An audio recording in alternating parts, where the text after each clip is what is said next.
Good morning, good morning, good morning, CEOs. Good morning, CEOs, co creators of extraordinary outcomes. This is Coach B, the CEO. I'm coming to you live this morning from Saratoga Springs. I'm out here at a wellness conference. You know, we got to think about our mental, financial, spiritual, and emotional health. So I'm out here being supportive to different organizations, also representing my organization, Hope, helping other people every day. As you can see, I'm sitting by a fire pit right here. This feels so good. It's 7:30 a.m. Eastern Standard Time. And this is what we do on Monday morning, right? This is Monday Morning Magic. So today's topic, because I'm going to keep it short and brief because I have some other commitments today. So the topic for today is money and monkey mind. And you might say, what the heck is monkey mind? Some people might call it our upside down thinking. Some people might call it the disease thinking. But whatever it is, whatever you call it, it's not thinking that is clear or congruent. It's the type of thinking that keeps you fuzzy and keeps you muddled. It doesn't allow you to make sense out of what's going on. What it does is create a lot of nonsense, right? And you might say, well, hey, Coach B, what does this have to do with money? So, my question for you guys today is, what is your relationship with money? Do you like it? Do you love it? Want more of it? Don't have enough? Just living from paycheck to paycheck? Need a budget? Not have a budget? Not following the budget? What's your relationship with money? You know, normally I have a PowerPoint and I break down definitions of different things, but money is an energy. Money is a resource. So if my energy towards money is not one of a spiritual connection with it, then I might not respect the money that I have, the money I'm trying to earn. I might not respect it. Some people say, well, you only live for the day, so you might as well spend what spend it today. I earned it today, spend it today. Some people come from the mindset, save some money for a rainy day. Both both can be true, right? If you work, you want to enjoy what you're earning, and you want to think about your future, right? What do you have set up for your future? And what's the split? Is it a 10-10-80 split? Are you are you offering 10%? Are you saving 10% and then using 80%, for your bills and your necessity? What's your formula for your relationship with money? Some people get into relationships, never talk about money. One person likes to spend, the other person doesn't like to spend.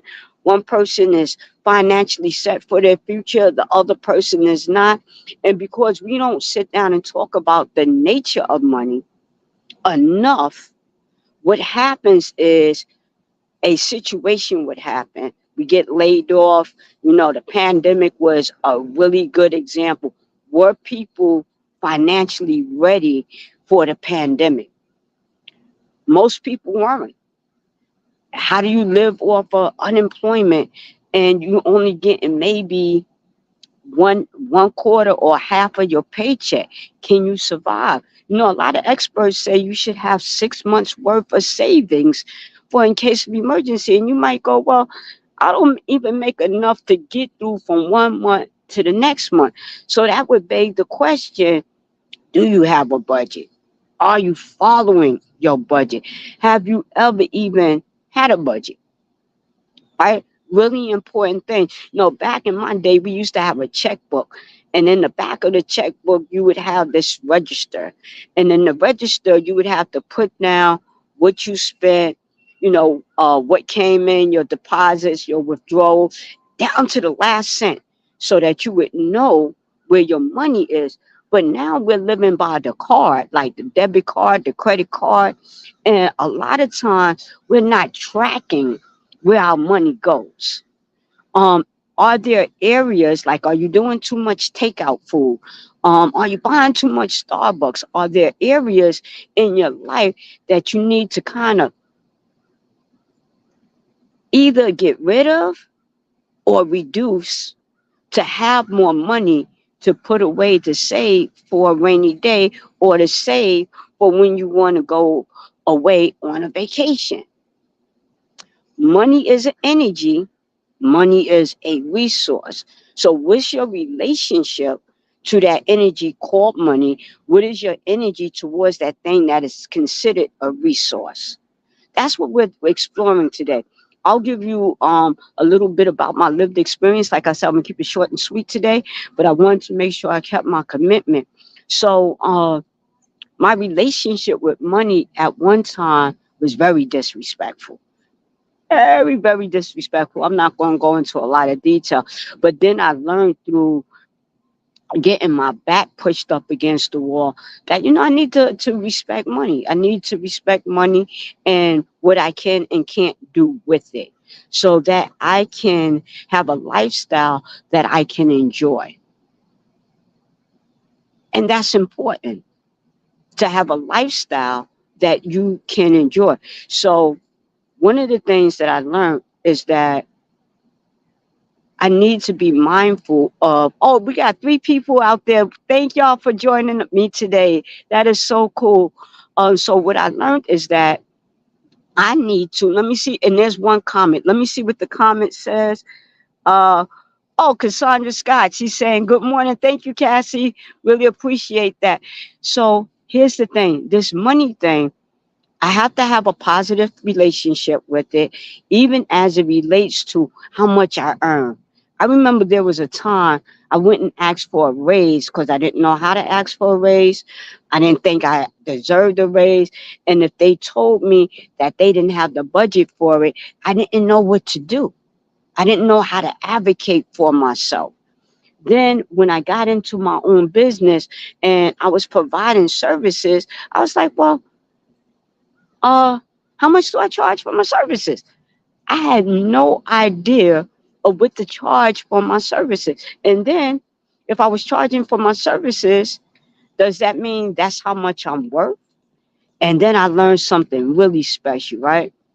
My service and my worth are two different things. My service and my worth is two different things. My service and my worth is two different things. And let me break that down to you. I'm providing a service, and what am I getting paid for? I'm not getting paid for how worthy you think I am, because you can't pay me enough for how worthy I think I am.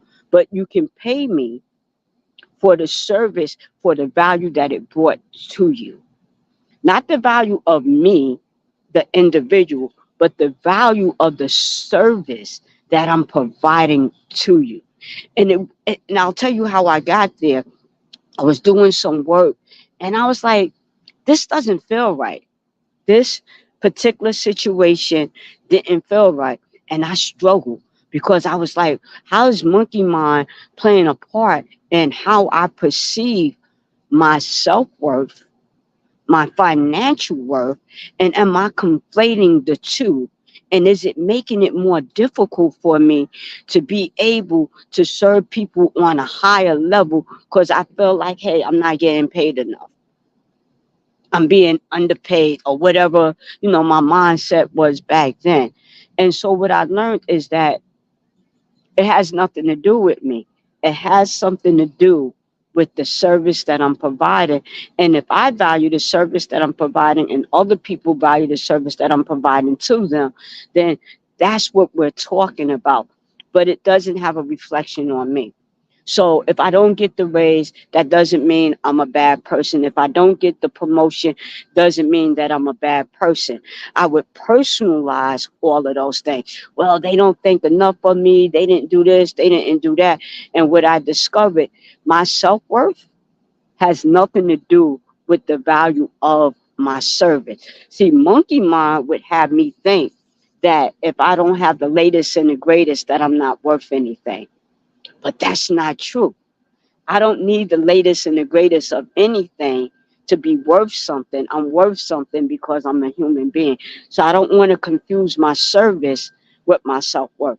I don't want to confuse what I have or don't have with my self-worth. But I also want to respect the energy and the resources of money. Because what does money do? It provides for my necessities. And if given the opportunity, it will also provide for my wants. So if I have food, clothing, and shelter, and I'm in a comfortable state, I'm doing okay. I can add on to my wants, right? And at the same time, I don't want to be struggling from paycheck to paycheck. So if I need to be doing some money management and I need to cut back on some things and not live beyond my means, matter of fact, the experts say that you should live at least 5 to 10% below your means opposed to at your means. So in other words, if you make 100,000, I'm just throwing out a random number, you make a six-figure salary, you should be living just below that six-figure salary. Why? Because things change. So you got a six-figure salary. You don't want to live at a six-figure salary. You might want to live at the higher end of a five-figure salary. So I'm gonna use the random number of 100,000. So don't live at 100,000. Live at 80,000, and then do what? The 10, 10, 80. 10% offering, 10% tithe, and 80% for my bill. And whatever that bill thing is, we want to, make sure we parse it out so that we can have money for vacations, so that we can have money for an emergency. So we want to break down that 80%. I don't know what your formula might be. It might be 20, 20, 20, 20, or it might be 25, 15, 10, and another 25, whatever makes up that 80%. But yeah, we need to put our money in buckets for either that rainy day, right, or that vacation, or a little bit of both.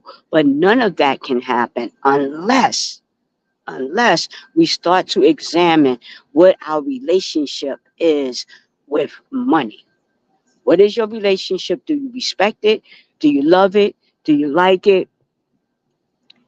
And Cassie says, yeah, that makes sense. Let's get a formula for managing our money so that we can have the lifestyle that we really, really want to have. We don't have to live paycheck to paycheck. That is a myth. What's really happening is, how are we managing our money? What is the relationship to our money? Your self-worth has nothing to do with money. Money has nothing to do with your self-worth. This has been your Monday Morning Magic. Listen, I'm on my cell phone. I'm outside. I'm in Saratoga trying to figure all of this stuff out on my cell phone. So thank you for coming out.